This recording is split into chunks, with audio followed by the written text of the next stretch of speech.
गुरुजी, एक मर्द मेहरारू रवा के दर्शन के अनुमति चाहताड़े। स्वामी जी अभी अल्पाहार में व्यस्त बाड़न, कुछ देर बाद उनके अंदर भेज द।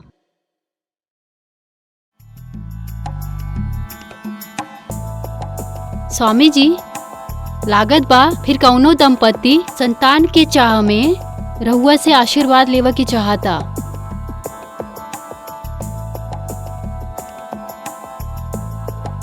ई दुनिया भांति भांति के लोगों से भरल पड़ल बा बच्ची। सबके अपने अपने कष्ट बा, नानक दुखिया सब संसार, और उनकर आपन कष्ट से मुक्ति मिले के जहाँ भी आस होला वो उनकर दर पर आपन माथा टेक देवेले। बस अब हमार अल्पाहार पूरा हो गई, उनका के बुलावा। स्वामी जी की जय हो। बाबा जी के जय होखे। आयुष्मान भव, सौभाग्यवती भव।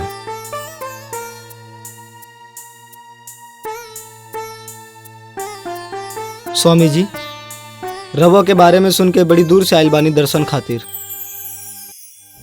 ई आश्रम में हमार उद्धार रवा के कर कमलों से ही होखे। बोला बच्चा, तहरा का कष्ट बा, हमरा से तू का चाहतड़? हम सुनले बानी स्वामी जी, रवा की यह आश्रम में कई गो निसंतान जोड़ा आपके शरण में आइल बा, जौना लोगन के राउर आशीर्वाद पाके संतान सुख मिलल बा।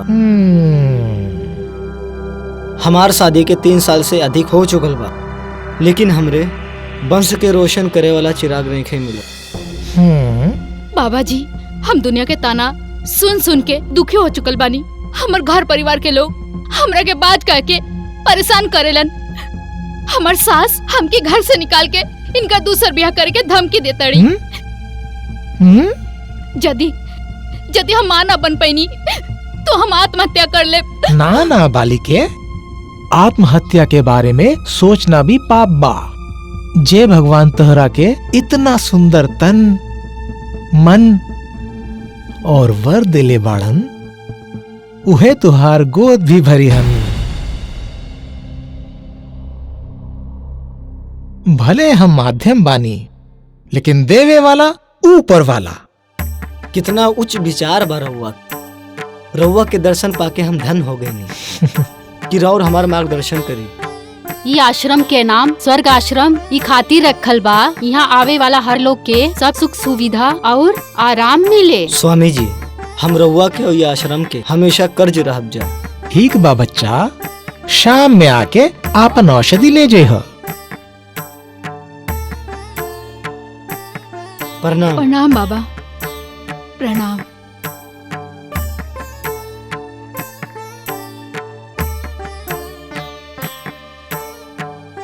स्वामी जी, रउआ के आश्रम में एक फर्टिलिटी सेंटर भी तो चल रहा बा, एकर का उद्देश्य बा? हमरा पास ऐसन बहुत सा जोड़ा आवेलन जिनका जीवन में संतान के सुख न मिलला के कारण वो हताशा के भंवर में फंस जाएले। ऐसन लोगन के सुकून और शांति प्रदान करे खातिर हम राउर आश्रम में योग, साधना और व्यायाम के अलावा वैज्ञानिक तरीके से उपचार करके भी उनकर इलाज करेनी। हमार डॉक्टर्स भी उनकर नियमित रूप से उपचार करत रहेलन। स्वामी जी, पिछले 1 साल में राउर यहाँ निसंतान दंपतियों के संतान सुख मिल रहल बा, जिससे राउर आश्रम की लोकप्रियता बढ़ रहल बा। रवा कैसा लागत? अरे बड़ा बेतुका प्रश्न पूछला है तू बालक। अपनी सफलता से कौन खुश ना होला। हम जौना उद्देश्य के लेके चल रहल बानी, जब ऊ में सफलता मिली त प्रसन्न भइल स्वाभाविक बा ना। स्वामी जी, स्वर्ग आश्रम में उपचार के लिए कितना फीस रखल गईल बा? हमार संकल्प मानव सेवा के बा, व्यापार के ना। यहाँ श्रद्धालु आपन इच्छा से जौन दान पुण्य कर जालन ओकरा के हम आपन आश्रम के संचालन के लिए स्वीकार करेनी। स्वामी जी, हम जाने के चाहतनी कि राउर जीवन की महत्वाकांक्षा का बा। ई तू अच्छा प्रश्न पूछला है बालक। इंसान अपनी जिंदगी में करे के बहुत कुछ चाहेला, लेकिन उपलब्धि के पतंग कब ले उड़ी कब कट जाई केहू न जानेला। ओकरा के त हवा के अनुसार चले के होखेला।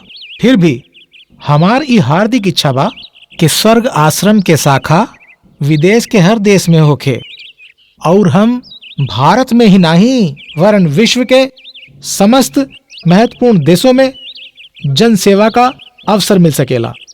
स्वामी जी, हमारा दर्शक लोगन के कुछ संदेश देहल चाहता अब तक जवन भी स्वामी जी कहलन वो संदेश ही तो रहल, और कौन सा संदेश चाहिए? नमस्कार।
नाही नाही बालिका, साधना करत समय आपन आसन नहीं छोड़े के।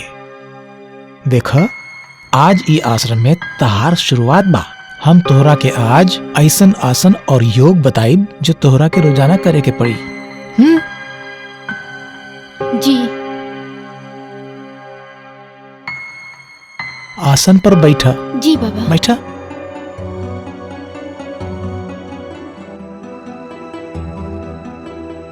बालिके, साधना करत समय साड़ी ना पहनल जाला। जी। उतार द, एकरा के उतार द। जी। जी। देख बालिके, हर काम खातिर अलग अलग कपड़ा होला। घूमे खातिर अलग, सोवे खातिर अलग, और शादी ब्याह में पहरे खातिर अलग। एहमे इतना शर्मैले के बाद का आवा ई साड़ी खोल द। जी। उतार द।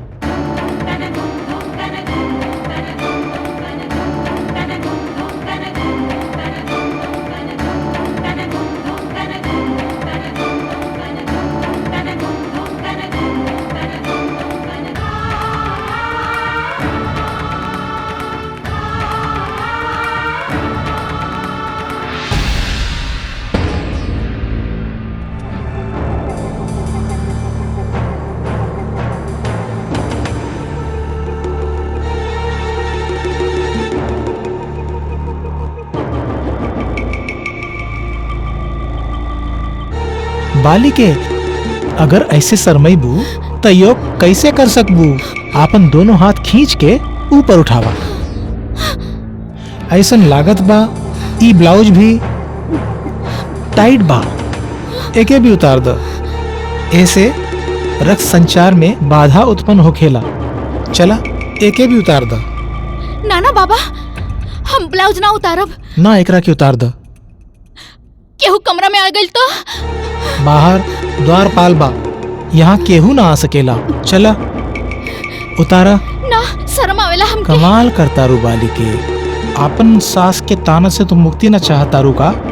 सोचा जरा कल के अगर ऊ आपन बेटा के दूसर शादी कर देली त तहार का होई? बोला। नाना नाना बाबा, हम पूरी तरह से जांच कैले बानी, दोस्त तहरा पति में बा, यही खातिर तोहरा के संतान के सुख प्राप्ति ना हुई। और अब ई काम हमरा के करे के पड़ी बालिके। हाँ, तो के ई कलंक से मुक्ति चाहिए ना, तो चल ई ब्लाउज खोला, चल उतारा नाना बाबा, उतारा। हमसे ना होगी।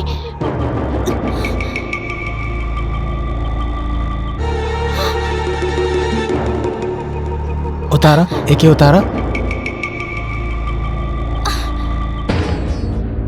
नाना बाबा, हमरा से ना होगी।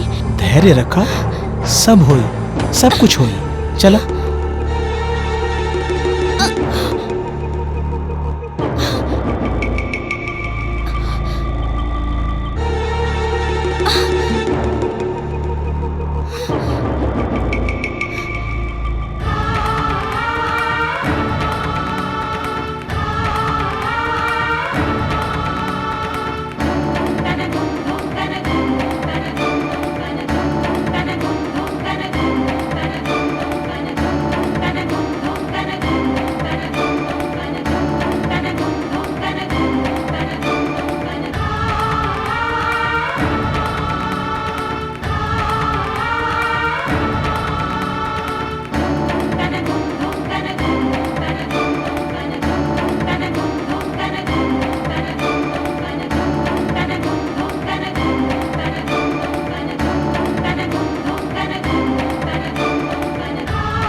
हेलो। हम स्वर्ग आश्रम से सुचित्रा बोलत आनी। मंत्री जी बाड़न? हाँ हाँ हाँ सर, स्वर्ग आश्रम से सुचित्रा जी के फोन बा। अच्छा, सुचित्रा जी। हेलो सर, हम सुचित्रा बोलत आनी। ओहो सुचित्रा जी, कहीं कैसे याद कैली? हाँ सर, रहुआ की याद होगी? रहुआ स्वामी जी से वादा कइले बानी हमरा आश्रम के पास जौन 50 बीघा सरकारी जमीन खाली पड़ल बा उकरा के आश्रम के नाम करवा देब। सुचित्रा जी बिल्कुल याद बा और ओकरे ऊपर कार्रवाई भी चलता। स्वामी जी एकरा खातिर 2-3 चेक भेज भी चुकल बाड़न। यदि 1-2 चेक और मिल जाई तो जमीन तो आश्रम के नाम हो ही जाई, समझला। स्वामी जी कहाँ बाड़न? 1 मिनट होल्ड करी सर, हम उन्हीं से बात करा देता नहीं। हाँ हाँ मंत्री जी, का बात बा? रवा के अबही चेक से मन भरल नहीं खे का? 2-3 बार तो आप चेक लेवे खातिर हमरे आश्रम आ चुकल बानी।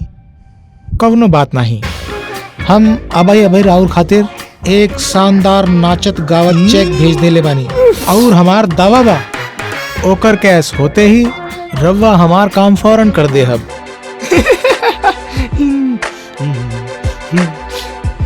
वकील साहब इली फाइल रउआ चली, अब ही हमारा से केहू लोग मिले आवता। ठीक बस रउआ जाई। प्रणाम।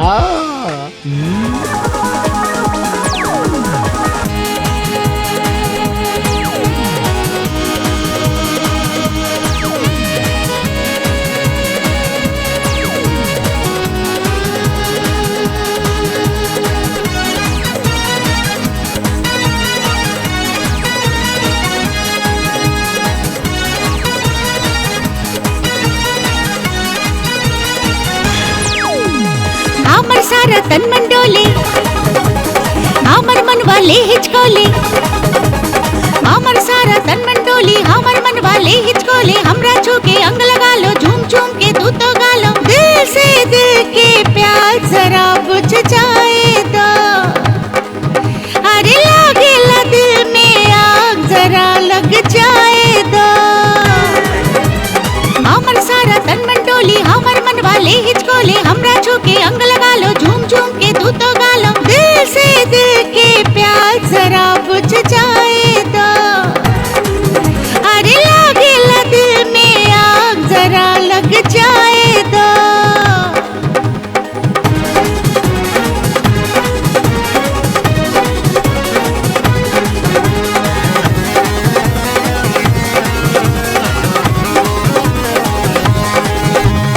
हमर ई मस्त जवानी हमरा हर पल तड़पाए, आजा हमर गाल के तू लाली बढ़ाए,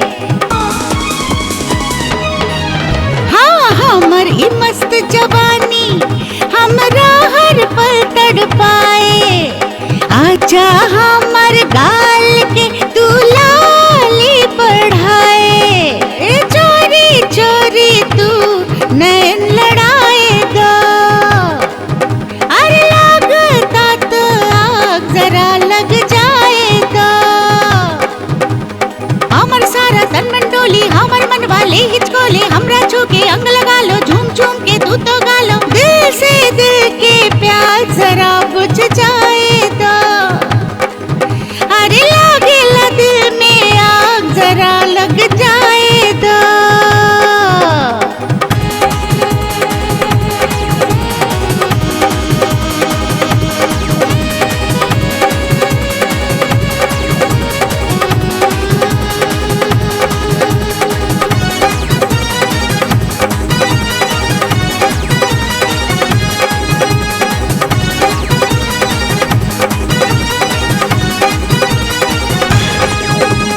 हमर ई दोनों अखिया हाँ हो दारू के प्याला, सोचो तारो का तू दिल खोल के आज मजाला,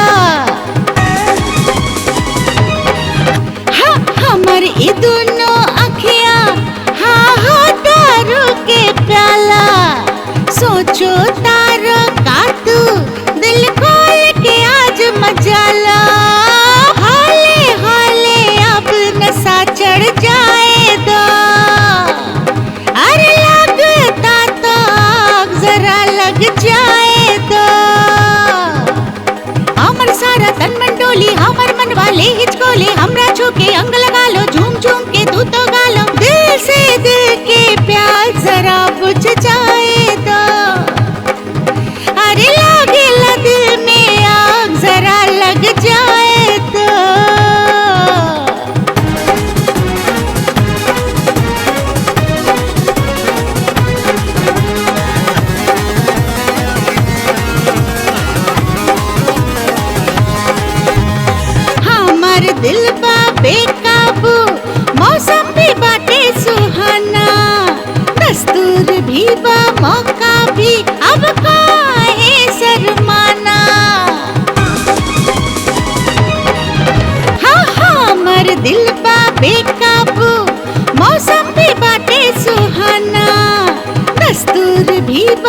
डोले हमरा छू के अंग लगा लो झूम झूम के तू तो गा लो दिल से दिल के प्यार जरा बुझ जाए तो अरे लागेला दिल में आग जरा लग जाए तो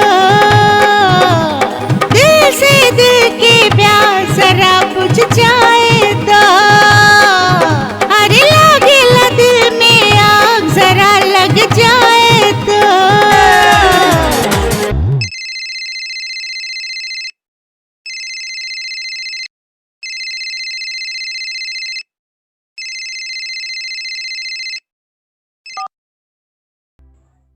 के हाँ मंत्री जी।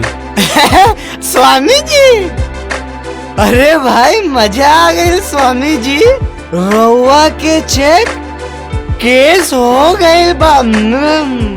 अब 2 करोड़ के सरकारी जमीन राउर के हो गई।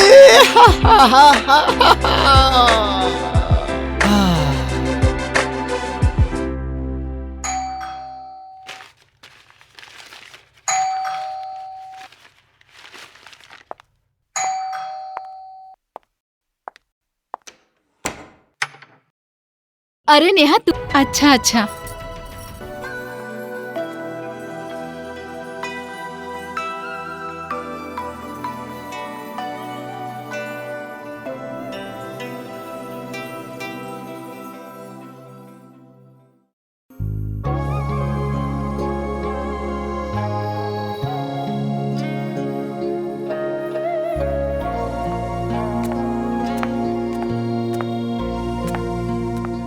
ला गरम गरम चाय पिया।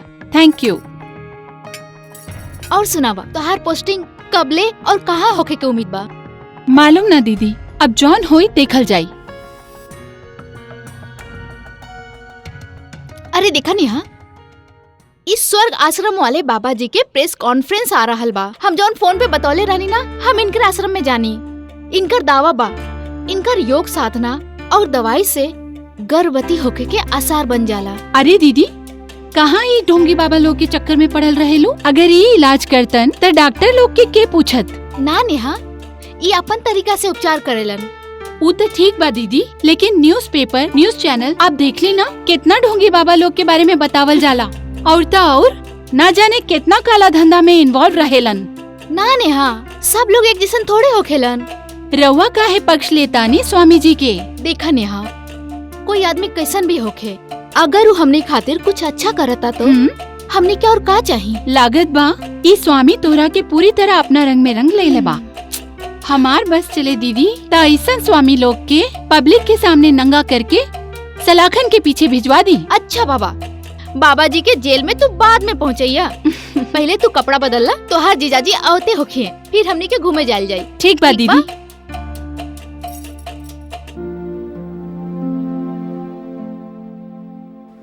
गुरुजी, थानेदार साहब रवा से मिले के चाहता ठीक बा, उनकरा के आवद है।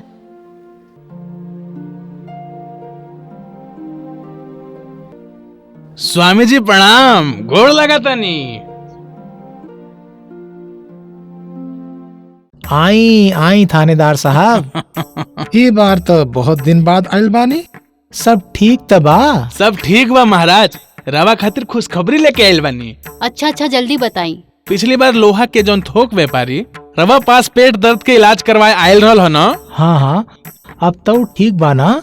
हाँ हाँ ठीक तो बा महाराज, लेकिन उस ससुरे के न जाने कैसे पता लगिल हो कि फर्टिलिटी सेंटर में ओकर ऑपरेशन करके ओकर गुर्दा निकाल दियल गिल बा। अच्छा, हुआ गुर्दा जौन मंत्री के साले के लगाल गई बा? हाँ हाँ उहे, उ ससुरा FIR दर्ज कराए आयल रहे। अब का होखी? अरे अरे रवा घबरात काहे बनी? हमरा होते हुए भला महाराज के खिलाफ FIR दर्ज हो सकेला। ससुर के धमका और दिले बनी, अगर भविष्य में FIR दर्ज करने के सोचलस तो साले के मटिया मेट कर दे।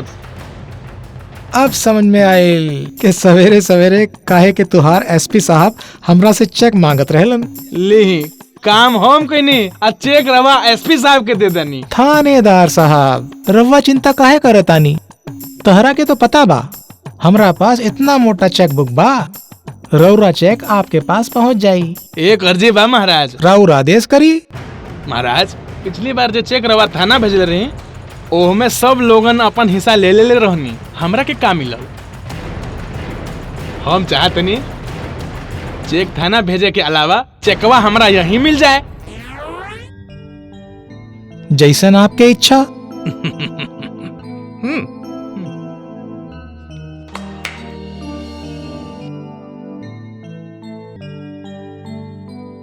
देखा, थानेदार साहब को सैफ अली जी के पास ले जा।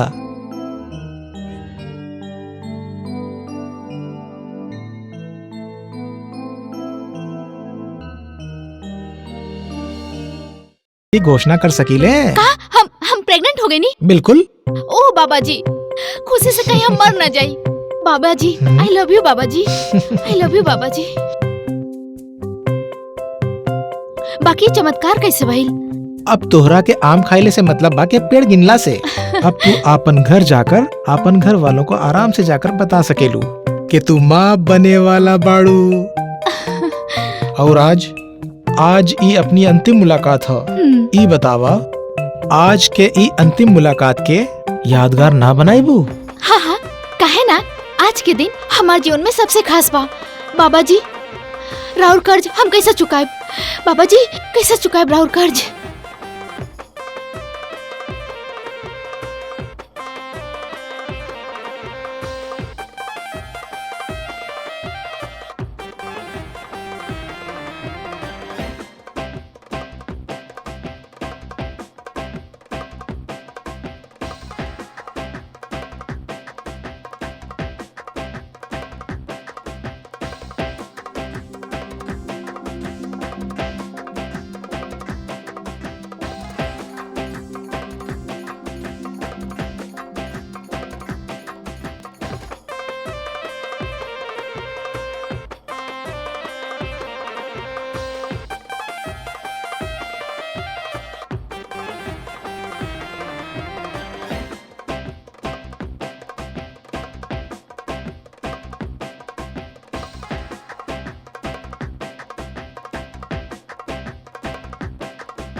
हमके राउर कर्ज चुकावे के बा, हमके राउर कर्ज चुकावे के बा, हमके राउर कर्ज चुकावे के बा बाबा जी, हमके कर्ज चुकावे के बा बाबा जी, हमके कर्ज चुकावे के बा, हमके कर्ज चुकावे के बा बाबा जी।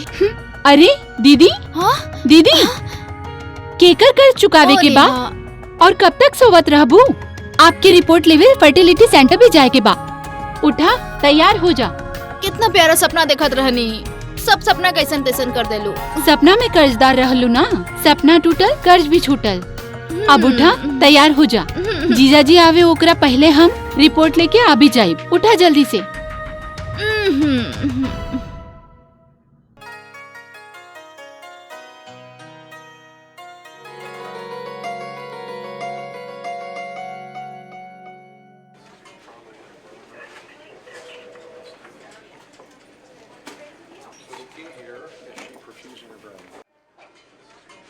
इली डॉक्टर साहब कब मिली? डॉक्टर साहब बैठल बानी, जाके मिल ली। Thank you.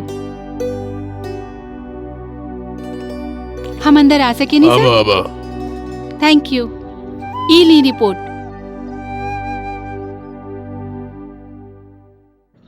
ये रिपोर्ट तार हो? जी नहीं, ये हमारे सिस्टर के बा बाहर बैठल बाड़ी। देखो, तू खुद पेशेंट ना हो, यह से हम तारा बतावत नहीं। जी, ये पेशेंट माई ना बन सकेले। जी देखी, आम भाषा में बतावत नहीं कि इनकर बच्चादानी के छेद बंद बा, यह से इनका लड़का ना हो सकेला। ता ई कबो माई ना बन सकेली? देखी, आज के युग विज्ञान के युग बा। विज्ञान के युग में कई बड़ा बड़ा चमत्कार हो रहल बा। यह से ऐसा ना कहल जा सकेला कि इनकर माँ बनना असंभव बा, लेकिन मुश्किल जरूर बा। ता डॉक्टर साहब ई मुश्किल के आसान कैसे करी? देखी, पहले इनकर एक छोटा सा ऑपरेशन करे के पड़ी। हाँ। जेकरा से बंद नली खुल जाई। किंतु एकर बाद भी 10 से 15% चांस बनी। केवल 10%? ओसे का फायदा? हमरा हिसाब से एक ही उपाय बा, जे कारगर सिद्ध हो सकेला। और उ का उपाय बा? इनका ऊपर हमरा टेस्ट ट्यूब बेबी पैदा करे वाला फार्मूला आजमाए के पड़ी, जे बहुत महंगा होई। लगभग का कीमत होई ओकर? करीब 3 लाख रुपया। 3 लाख? एकर का गारंटी बा डॉक्टर साहब कि 3 लाख रुपया खर्च कैला के बाद भी ई फार्मूला सक्सेस होई? ना, फिर तो 90% चांस हो जाई। आप 2-1 दिन में सोच ली, फिर जैसन रवा निर्णय ले वैसन कर ले। ठीक बा डॉक्टर साहब, हम 2 दिन में सोच के बता देब। Thank you.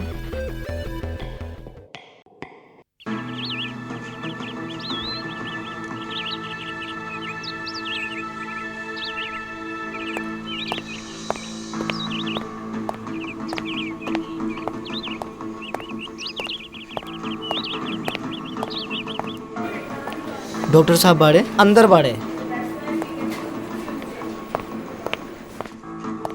हेलो। बैठो। आवा आवा श्याम।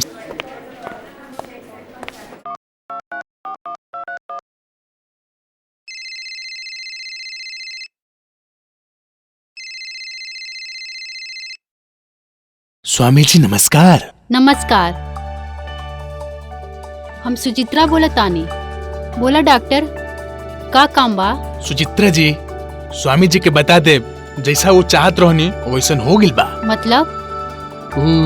सरला वाला केस में वैसे तो मामूली से ऑपरेशन करे की जरूरत रहला, लेकिन हम ओकर पति के बता देले बानी कि टेस्ट ट्यूब से ही तार पत्नी गर्भवती हो पाई, जेकरा में 3 लाख रुपया के खर्चा आई। गुड, वो मान गईल? हाँ, मान भी गिल बा और 3 लाख के चेक भी दे गिल बा। चेक हम भेजवा रहल बानी। शाबाश डॉक्टर, तू 10-15 दिन में कौनो न कौनो मुर्गा जरूर फंसा लेला। स्वामी जी बहुत खुश होखी हैं। अरे हमसे कहाँ प्रसन्न होई नी स्वामी जी, उनका के तो तू ही खुश कर पाएलू। जहाँ तू उनकर गोद में बैठलू, उनका चेहरा हरहरा जाए। चुप रहा।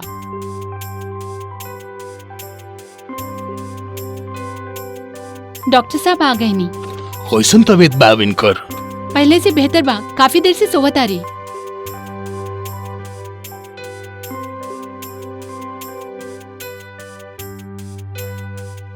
कोई बात नहीं है, सोई दी इनका के। हाँ, शाम में इनका के घर ले जा सकेली। वैसे हमार तरफ से सारी कार्यवाही पूरा हो चुकल बा जी। और हमरा विश्वास बा कि सब कुछ अच्छा ही होई। लेकिन फिर भी कोई तकलीफ हो तो हमरा के बताई। जी बिल्कुल। डॉक्टर साहब, जी, उस स्वामी जी से मुलाकात हो जाए का? इस समय तो साधना पे बैठल हुई हैं। काहे, का बात बा? हाँ, ई हमार सहेली बाड़ी। हेलो। बाहर देश से आयल बाड़ी, इनका के उनसे मिले के बा। हाँ, शाम में मिलवा दी ना इनका के। वैसे का समस्या बा इनका? ना ना ना, प्रॉब्लम कोनो नहीं खे। बस काहे कि इनके भाई से बात भइल रहल ता वो बतौले रहले कि स्वामी जी के कोनो प्लान बा न्यूयॉर्क में आश्रम खोले के। हाँ हाँ, बात तो सही। बस वही के बारे में बात करे के बा। ठीक बा, शाम की आरती के बाद इनकर मुलाकात फिक्स करा देता नहीं। अच्छा ठीक बा, thank you doctor. Thank you. धन्यवाद। शांत हो जाई, शांत हो जाई। अब मंत्री जी आ गईली तो रउआ लोग के हर समस्या के कोनो न कोनो उपाय जरूर निकल आई। प्यारे शहरवासियों, जब से सुन ले बानी हमारा एरिया से 2 बार 2 लड़कियां गायब हो गई बा। हम बहुत चिंतित बानी। हम थाना इंचार्ज के आदेश दे देले बानी, हमनी के हर कीमत पे बच्चन के ढूंढे के बा। भाई लोग, रौर लोगन के गम हमार गम बा। हम रउआ लोगन के विश्वास दिलावतानी, जब तक बच्ची लोगन के पता ना चल जाई तब तक हम अन्न के दाना के हाथ भी न लगाई।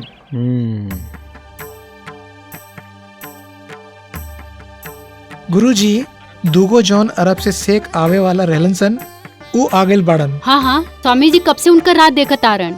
बुला ला उनके।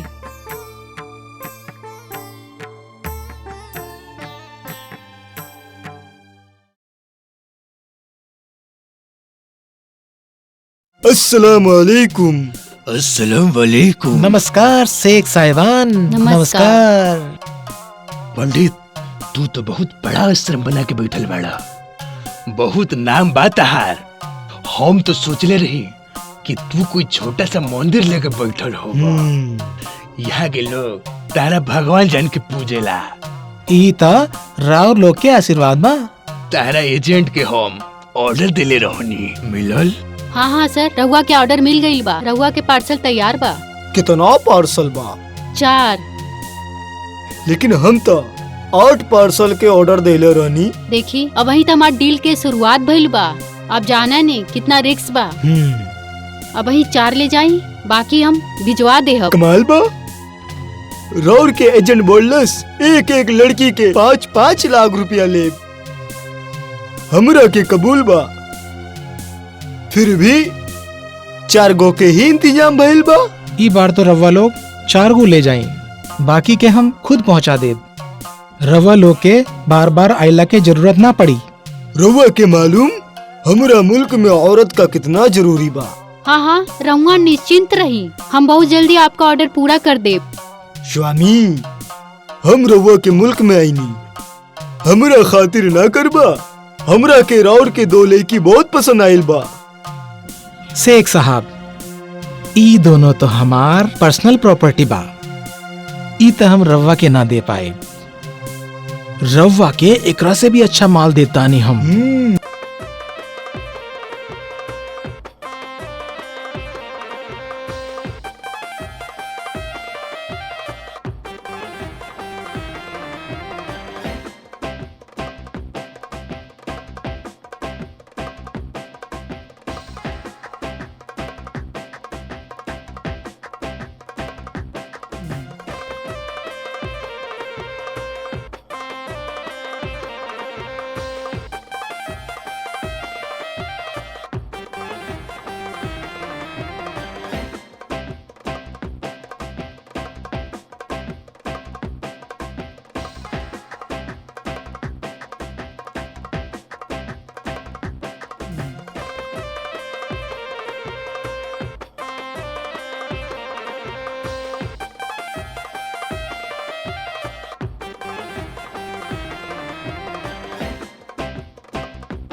कहाँ गिलन स्वामी जी?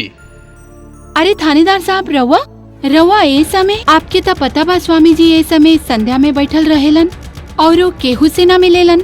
हमरा मालूम बा, हमरा पास स्वामी जी के नाम गिरफ्तारी वारंट बा। का?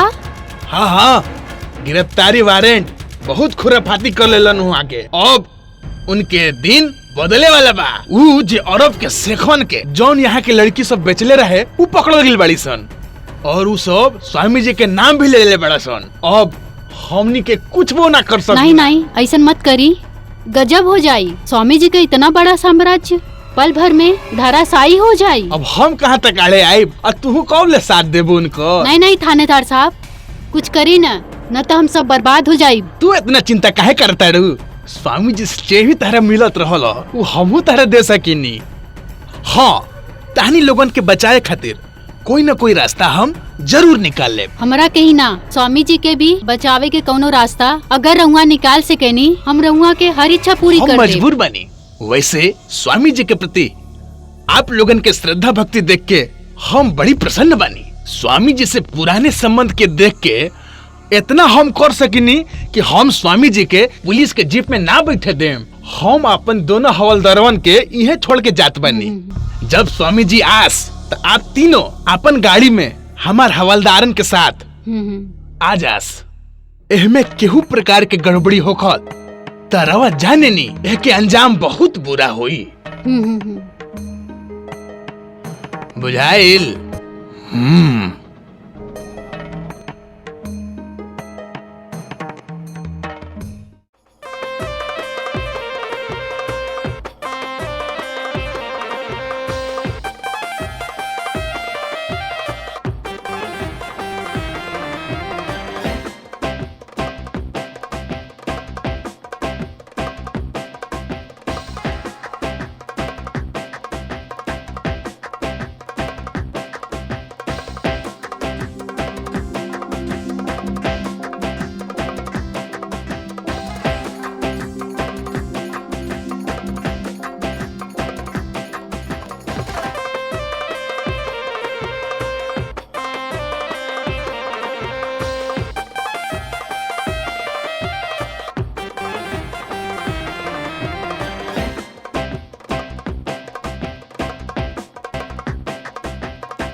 स्वामी जी, जब तक हमार गोद नहीं के भर जात ना, हम रउआ के छोड़ब ना। हम तहार गोद भर के ही रहब बालिके। इही में हमके चाहे कितना भी समय लग जाए। You are so sweet Swami ji. अच्छा स्वामी जी, एगो बात कही। बोला बालिके। रउआ लगे इतना पैसा बाटे, फिर रउआ ऐसा साधु के जैसन काहे रहनी? हम कुछ समझनी ना बालिके। हमार कहे के मतलब बा कि रउआ अपनी बाल कटवा के फिल्म स्टार जैसन रहल करी ना। फिल्म स्टार्स खुद हमरा पास आशीर्वाद लेवे आवेलन बालिके। बाकी वो खुला हवा में सांस तो लेवेलन और रउआ बानी के बस अपन जीवन एक ही कमरा में बितावतानी। हाँ, ई बात तहार सही है बालिके। तनी सोची, रउआ और हम खुला सड़क पर मोटरसाइकिल पर लॉन्ग ड्राइव खातिर जाई तो कितना मजा आई।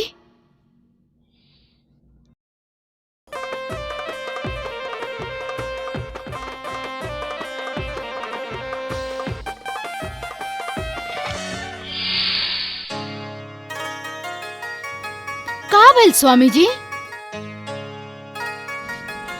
कुछ नहीं बालिके।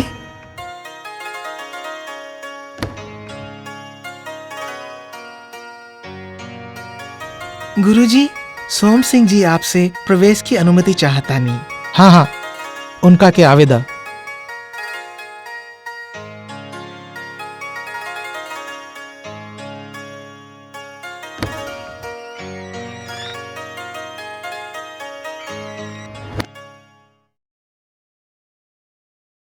गोड़ लागता नहीं स्वामी जी।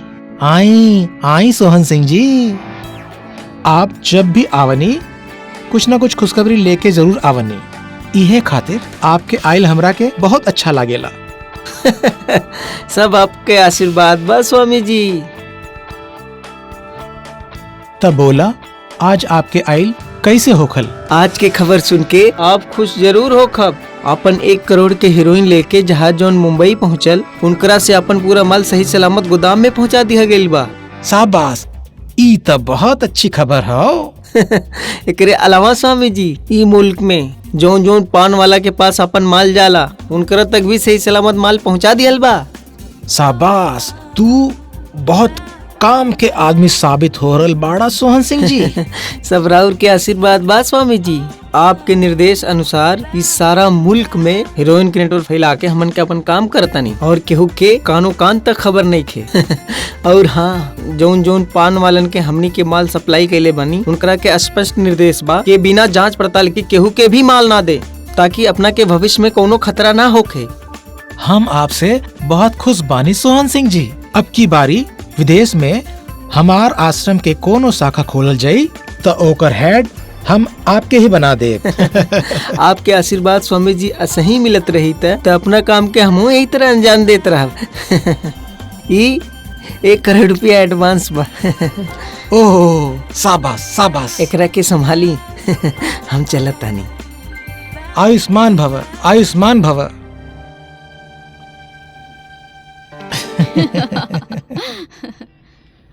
हुकुम, बाहर कुछ लोग आइल बा जे राउर खिलाफ नारा लगा रहल बा। वो आपसे मिले के चाहता।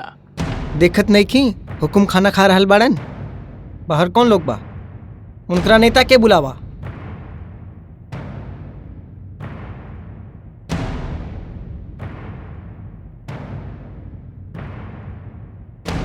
मंत्री जी वादा कर ले रहे हैं, हमारे बच्ची को ढूंढने में पूरा जान लगा दिए हैं, लेकिन आज तक लड़किन के कोनो पता ना चला। देखी, मंत्री जी खुद बेहद चिंतित बानी।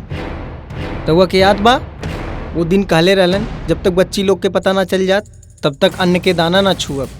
और तब से लेके आज तक ई अबही अन्न के छुअले तक नहीं खी। फल और सूखा मेवा खा के ही गुजारा करतनी। आपके मालूम बा ई का कुछ ना कैनी, बहुत से कड़ा कदम उठौले बानी। थानेदार के अलावा पुलिस के बहुत से हवलदारन के सस्पेंड करे के कार्रवाई चलता। हम लोग अखबार और टीवी चैनल पे भी बच्चन के विज्ञापन दे देहनी और उनकरा के ढूंढ के लावे वाला के 1 लाख के इनाम भी घोषित कल गई बा। हर एरिया के गुंडन के और बदमाशन से भी संपर्क साधल जा रहा। पर काम तो होते होते होला ना, तो सही हल्ला करे से बच्चा थोड़ी आ जाई है। आए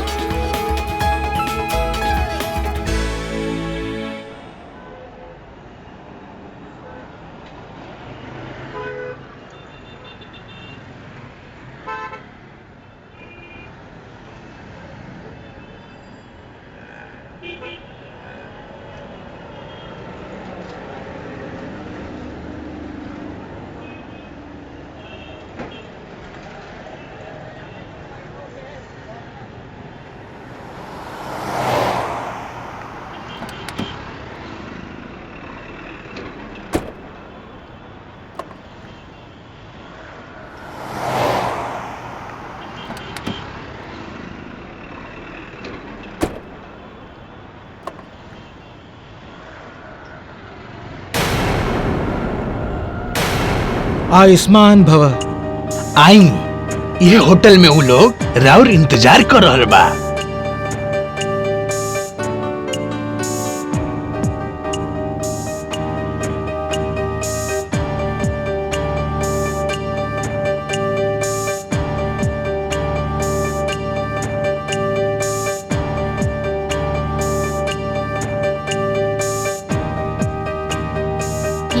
सब का चल रहल बा स्वामी जी? आखिर रहुआ काहे कुछ बोलत नहीं खी? ये हम कहाँ गल बानी? बालिके, हमरा से मिले खातिर यहाँ एक फॉरेन डेलीगेशन आइल बा, जौन यही होटल में ठहरल बा। हम वही से मिले खातिर आइल बानी। लेकिन थानेदार साहब हमके कुछ और कहले रहनी, ये तो हमके डरा देले रहना। हाँ हाँ बालिके, तू लोगन से मिले से पहले हमारे इनसे बात भइल रहल, इहे खातिर हम चुपचाप तोरा साथे यहाँ चल आईनी। तो फिर थानेदार साहब रहुआ हमरा से झूठ बोलनी? काहे कि हम देखे के चाहत रहनी कि तू स्वामी जी से कितना प्यार करेलू। भगवान ना करस कभी बुरा वक्त पड़े तो स्वामी जी के साथ ना छोड़ देबू। तू कहावत सुनले होबू, जब जहाज डूबेला नु तो सब अपन जान बचावेला, कोई केहू के साथ ना देवेला। आखिर हम तो हमेशा स्वामी जी के साथ ही रहे। अच्छा, तो रहुआ हमार परीक्षा लेते रहनी? जी हाँ। तो फिर का पहुनी? हम ही पहिनी, तू तो स्वामी जी के सच्चा भक्तिन बाड़ू। बुरा वक्त अइला पर तू स्वामी जी के खातिर अपन जान भी दे सकेलू। अच्छा ठीक बा, अब तू आराम करो, हम उन्हीं के बुला के लावतनी। जैसे रवा मिले आइल बनी। कितना लोग बाड़ा डेलीगेशन में? कोई खास ना, 2 पुरुष 1 महिला। हमारे उच्च अधिकारी के फोन आयल रहल ह, उ लोगों के सुरक्षा की व्यवस्था खातिर, यह से हम उन्हीं लोग के आश्रम ले जाए खातिर यहाँ बुला ले बानी। लेकिन निश्चित रूप से उन लोगन आश्रम देखा के चाहतारन। बातचीत के बाद वहाँ के प्रोग्राम बना ले। चिंता मत करो, रिलैक्स, हम उन लोग के बुला के लाने तनी।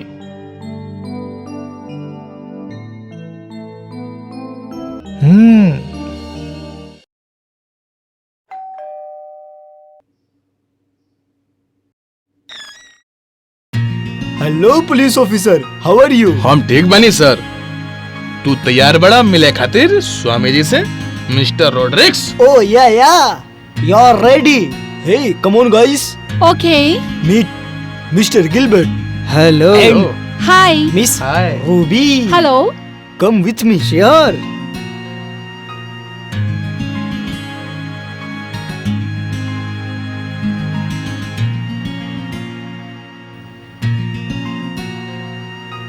ई हवे स्वामी जी, हेलो। चित्रा, हेलो। प्रणाम। रोड्रिक्स, प्रणाम।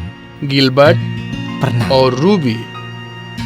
आप लोगन के भारत आके कैसन लागत बा? बहुत अच्छा, ठीक है लागता। अरे रहुआ भोजपुरी जाना तानी? ओ, अच्छा तरह से। दरअसल हमार बाबूजी न्यूयॉर्क में बाड़े और हमार माई छपरा के हई। त मने हम एगो मिक्स भारतीय हई। फिलहाल हम उहे कंपनी में नौकरी करतानी जेकर मालिक के रवा स्वर्ग आश्रम न्यूयॉर्क में खोले खातिर कहले रानी। हमार स्वामी जी के जीवन के सबसे बड़ा महत्वाकांक्षा बा कि उनके स्वर्ग आश्रम की शाखा सभी देश विदेश के शहर में होके। पहले इहे लोग के आए के प्रोग्राम रहल हा, लेकिन ये लोग भोजपुरी ना जानेला, हमरा इनके साथ आवे के पड़ल। I don't know. सुनिए हमार बात स्वामी जी, अब हम राउर आश्रम देखे के चाहतानी, उनकरा काम के हम देखे के चाहतानी और हम चेक करे के चाहतानी। हाँ हाँ, काहे नहीं। हम लोगन योग साधना से लोगन के बीमारी के ठीक करे के प्रयास करेनी और मेडिसिन से टेंशन से दूर करे के उपाय भी हम ही बतावेनी। हमार ख्याल से ई लोग के कुछ समझ में नहीं आत।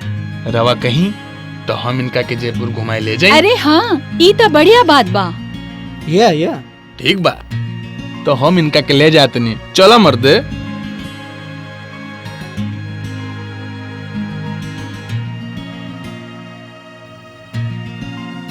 स्वामी जी, हमरा लागता रवा हमसे अकेले में बात करे के चाहतानी। आपके नजर बड़ा पारखी बा।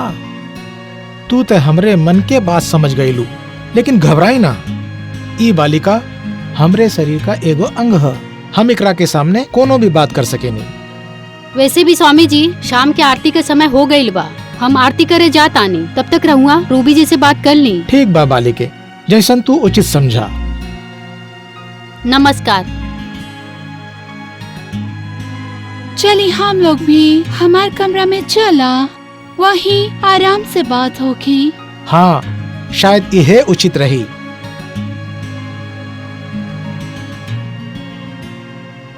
स्वामी जी रवा दारू पियते हो कब?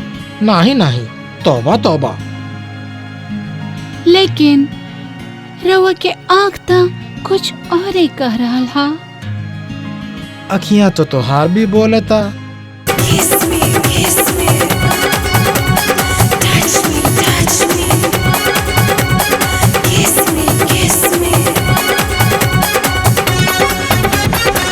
जलवा दिखा दे, ये दिल लुटा दे, तुझे कहबो नैना बिछा दे महा। जलवा दिखा दे, ये दिल लुटा दे, तुझे कहबो नैना बिछा दे। मनवा भी डोलाता, दिलवा कुछ बोलाता, धड़कनवा काहे thermal thermal thermal thermal. Kiss me, darling, kiss me, touch me, darling, touch me. Kiss me, darling, kiss me, touch me, darling, touch me.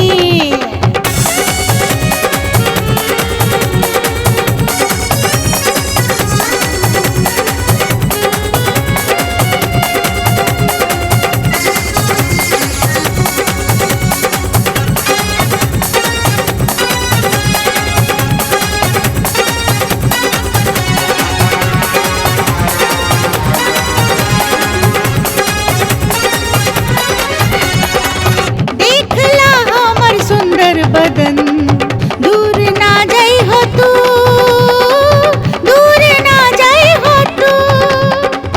आज हमरा के बहिया में भरला, काहे सतावेला तू, काहे सतावेला तू। काहे बा ई दूरी, का बा ई मजबूरी, हमरा में का बा कमी मी मी मी। Kiss me, darling, kiss me, touch me, darling, touch me. Kiss me, darling, kiss me, touch me, darling, touch me.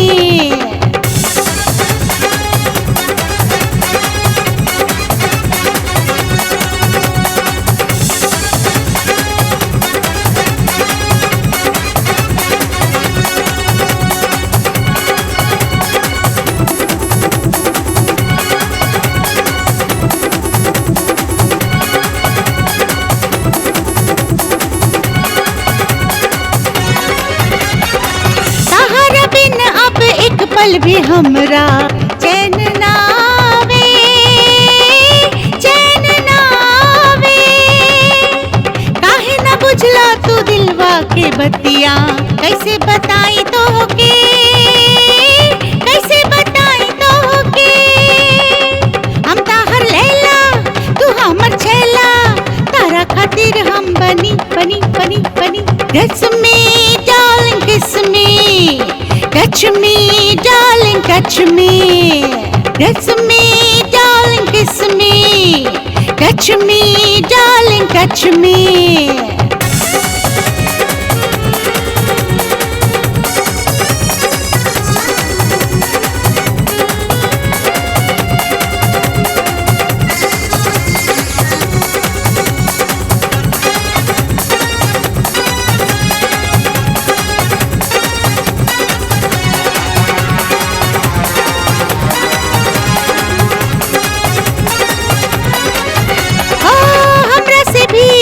कैसन सरम्बा जुल्फों में खोजा हमार, जुल्फों में खोजा हमार। जे तारा दिल में बा हमके बता दा, हमरा जे हई हम तहार, हमरा जे हई हम तहार। मस्ती में जीला, नैनन से पीला, हम भरल दारू हई हई हई हई। Kiss me, darling, kiss me, touch me, darling, touch me. Kiss me, darling, kiss me, touch me, darling, touch me. जलवा दिखा दे, ये दिल लुटा दे, तुझे कहबो नैना बिछा दे। मनवा भी डोलाता, दिलवा कुछ बोलाता, धड़कनवा काहे thermal thermal thermal thermal. Kiss me, darling, kiss me, touch me, darling, touch me. Kiss me, darling, kiss me, touch me, darling, touch me.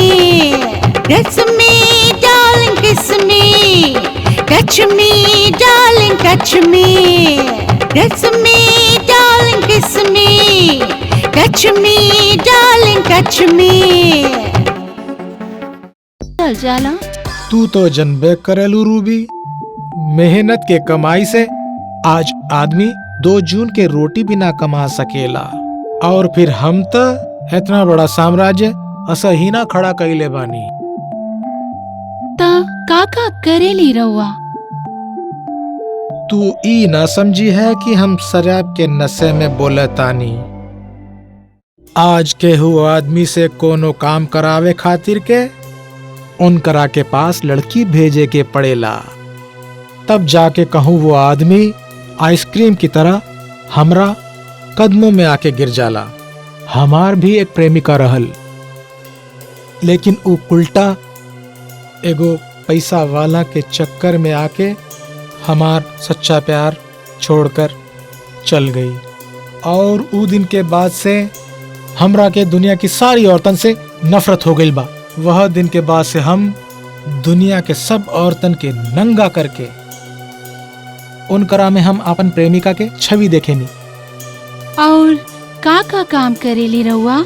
पूरा देश में सेक्स रैकेट चलावेनी, और अरब के सौदागर के हम 30 लाख में अबही ने 4 गो लड़कियां बेच देले बानी, और उनकरा से 10 के ऑर्डर और मिलल ह। ई देश के अफसर और नेता साला असही भूखा बेड़िया बाड़न। उनकरा के सामने औरत के जिंदा मांस फेंक के उनकरा से चाहे जौन काम कराला।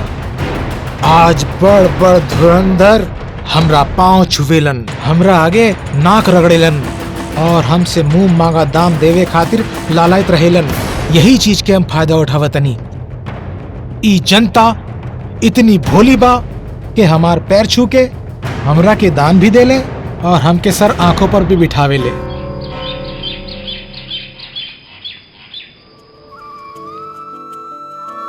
गुरुजी दोई को लेकी जौन आपन नाम नेहा और सबीना बतावतारी, प्रवेश के अनुमति चाहतारी।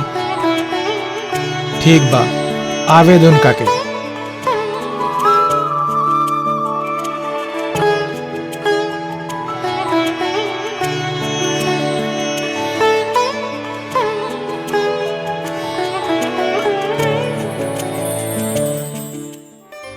नमस्कार स्वामी नमस्ते जी। स्वामी तदा जी। सुखी रहा देवी लोग। बैठा। राउर आश्रम बहुत ही अच्छा बा स्वामी जी। हमके यहाँ आके बहुत ही अच्छा लागल। हमार भैया न्यूयॉर्क में रहलन। हाँ, हम जानेला वाली के। अब तू ही लोग हमारे बारे में उहाँ बताइबू, जौना के हमके वहाँ आश्रम खोले के अवसर मिली। बिल्कुल ठीक कहनी स्वामी जी। ई सारा रिपोर्ट तैयार कर लेली बिया, और राउर आश्रम के जितना भी संस्कार बा हम कैमरा में कैद कर ले बानी। रवा चाही ता देख भी सकतानी। एकरा से फायदा ई हुई कि जौन भी काम रह गइल बा हम ओके जोड़ दे। हाँ हाँ, तो लाई हम देख ले तोहार सीडी।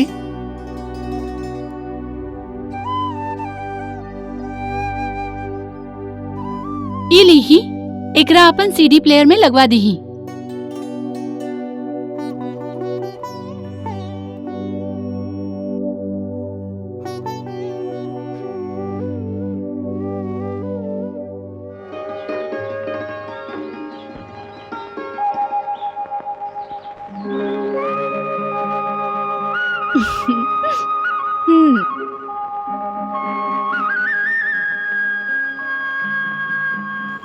तू ई ना समझी है कि हम शराब के नशे में बोले तानी।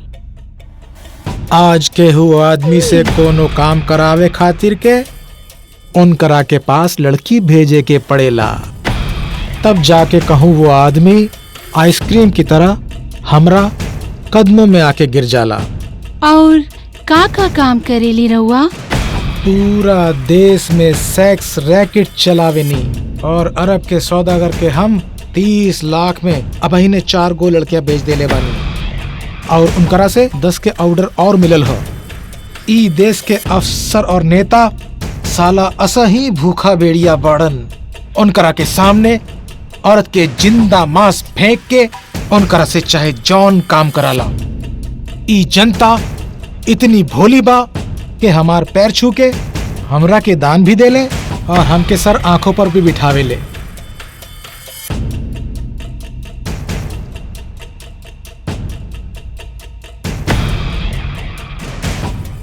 चलो घबराई ना स्वामी जी, ये अपन ही लोग बाड़े। रवा तो इनका जानत हो खब स्वामी जी। और रवा की जानकारी खातिर बता दी, फॉरेन डेलीगेशन से जौन लोग आयल रहलन वो हमरा ही भेजल रहल। रवा जैसन सातिर इंसान के पर्दाफाश करे खातिर हमरा ये सारा नाटक करे के पड़ल। अब जेल में जाके चक्की पीसी। चला यहाँ से। ऐसन साधु संतन पर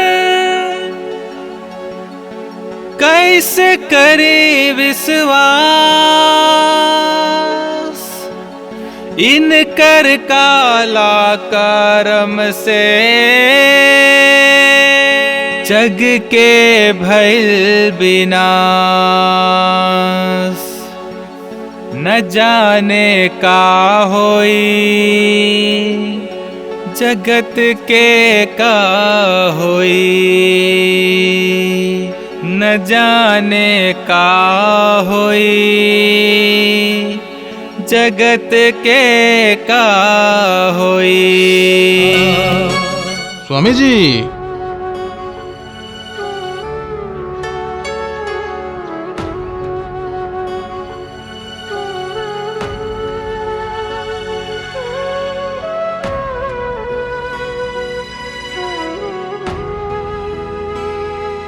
स्वामी जी, कहल जाला कि एक अच्छा तैराकी हमेशा डूबेला। का कभी रवा सोच लियो कब कि रवा जेल के भीतर चक्की पिसाओ? हर बुराई के अंत एक ना एक दिन तक जरूर होखेला।